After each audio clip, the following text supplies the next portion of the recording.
मेरे को क्या होता है, यहाँ पे कोई भागवत नहीं है जिसमें मैं नहीं जाती हूँ। मतलब दिन में मैं 3-3 भागवत सुनती, तो मतलब 500 से भी ज़्यादा भागवत मैंने आज तक सुनी होगी। पहले एक सुनती हूँ 3 घंटे वहाँ, फिर दूसरी में जाना, फिर तीसरी में जाना। आपसे एक विषय और जानना चाह रहे थे कि ललिताश्रम में आपका कैसे आना हुआ और महाराज श्री के विषय में आपकी क्या विशेष अनुभूति है? जी, तो जैसे ही मैंने महाराज जी को देखा, तो मुझे उनके अंदर जो शक्तियाँ विराजमान थी, जैसे दुर्गा विराजमान हो रही है, भोलेनाथ विराजमान हो रहे हैं, भगवान जी विराजमान हो रहे हैं। तो उनको देखा तो मैंने कहा ये है महाराज, मिल गए, मिल गए।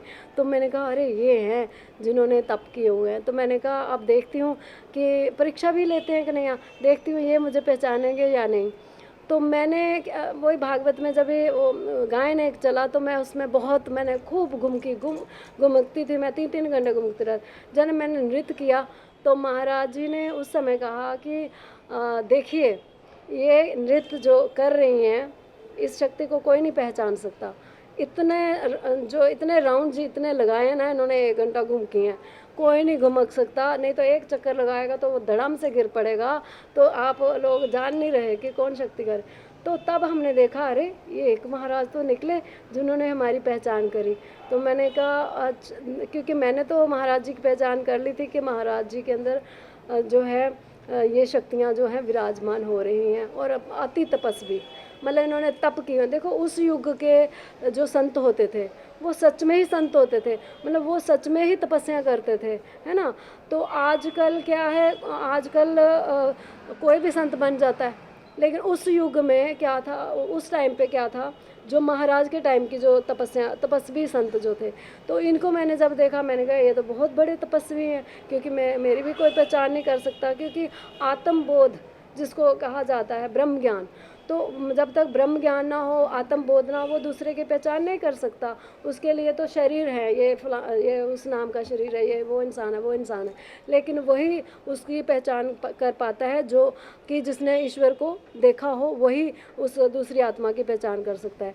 तो तब मैंने जाना कि अरे ये महाराज तो मुझे मिले, चलो एक तो मिले मुझे जिन्होंने पहचान करी। तो मुझे अति प्रिय लगे महाराज जी। फिर मुझे हुआ कि भाई महाराज का जी का कोई भी भागवत होएगी तो मैं इनकी भागवत कोई नहीं छोड़ूंगी। फिर मैं मतलब हरिद्वार में भी इनकी जब भागवतें होती थी तो मैं वहाँ पर चले जाना, और वहाँ पर मैंने देखा कि साक्षात जो इनका मतलब वो जो हवन करवाना और इनके वो यज्ञ करवाने। और मैंने बोला अरे देवी का भी, अच्छा शुक्र है ये देवी को भी मानते हैं। क्योंकि देखो ललिता आश्रम वाले दीनदयाल महाराज जी, इनके अंदर हमने देखा कि महाज्ञानी, महाज्ञानी और महादया। ये नहीं है कि भाई भगवान को पा लिया तो अभिमान हो जाए मनुष्य को, अभिमान नहीं हो उसके अंदर। और उसके अंदर मतलब वो दया करुणा होनी बहुत आवश्यक है। इनके अंदर कितनी करुणा है, इतनी करुणा है कि कोई भी उनको अपना दुख दर्द बताता है तो उसका समाधान करते हैं। दूसरों के लिए इतना भी सोचना बहुत नहीं तो आज के इतने आश्रम है, दुनिया भर के आश्रम ही आश्रम बने, कोई नहीं स्थान, कोई किसी को कोई स्थान नहीं मिला। हमें नहीं मिला, 28 साल हो गए हमें वनवासी जीवन काटते हुए, आज तक कोई स्थान नहीं मिला। हमें खुद किराए पे लेके हम मतलब रह रहे हैं, कोई जीवन यापन करने का कोई हमारे पास साधन नहीं है। पर हमें तो ये है कि दूसरों का दुख लेना आता है, महाराज जी की तरह देना नहीं आता। तो महाराज जी वो महान हस्ती है, वो महान आत्मा है जिनको कोई पहचान ना कर सका, ना कोई कर सकता जब तक दिव्य दृष्टि नहीं होगी। तो उनके अंदर वो करुणा, देवी माँ दुर्गा की जैसे करुणा माँ दुर्गा के अंदर है ना, वो करुणा इनके अंदर। क्योंकि वो देवी शक्ति जब उनके अंदर प्रवेश करती है, निवास करती है, तो वो इसलिए उनके अंदर करुणा बरसती है। भोलेनाथ उनके अंदर ना, देखो कोई भी चीज़ होएगी दे दो, वो बोलेंगे ये दे दो इसको। तो क्यों? क्योंकि उनके अंदर भोलेनाथ जो है स्वयं साक्षात निवास कर रहे हैं। तो आप दूसरा जो होएगा वो बाहरी शरीर देखेंगे कि ये क्या अच्छा ये महाराज क्या, वो सोचेंगे जो बड़े बड़े वो लगाए होते हैं, बड़े बड़े पंडाल लगाए होते हैं वो महाराज हैं। हाँ जी, बड़े ऐसे सज धज के आए हुए हैं वो महाराज। तो ठीक है, बड़े बड़े पंडाल लगाए वो भी बड़े अच्छे हैं, उनके लिए ये भी हम नहीं कहते। लेकिन जो ये तपस्वी हैं, वो भागवतकार हैं, आचार्य हैं, अधर्णी हैं, हम उनको मतलब उनको नमन करते हैं। पर ये जो महाराज जी हैं, दीनदयाल महाराज जी जो हैं, ये तो मतलब तपस्वी हैं, ये असली संत हैं। हम ये कहना चाहेंगे ये संत हैं, मतलब जो संत होना चाहिए। तो ये महाराज जी जो हैं दीनदयालु महाराज जी ललित आश्रम के, मेरे को तो ये नंबर 1 पे इसलिए लगे क्योंकि ये उनके अंदर वो शक्तियाँ निवास करती हैं और इन्होंने हमारी पहचान करी। नहीं तो हमने परीक्षा लेते थे, कन्हैया कहते थे चलो मुझे आगे कर देते, तुम परीक्षा लो, देखते हैं कौन पहचानता है आपको, तुम्हें कौन पहचानता है और मुझे कौन पहचानता है।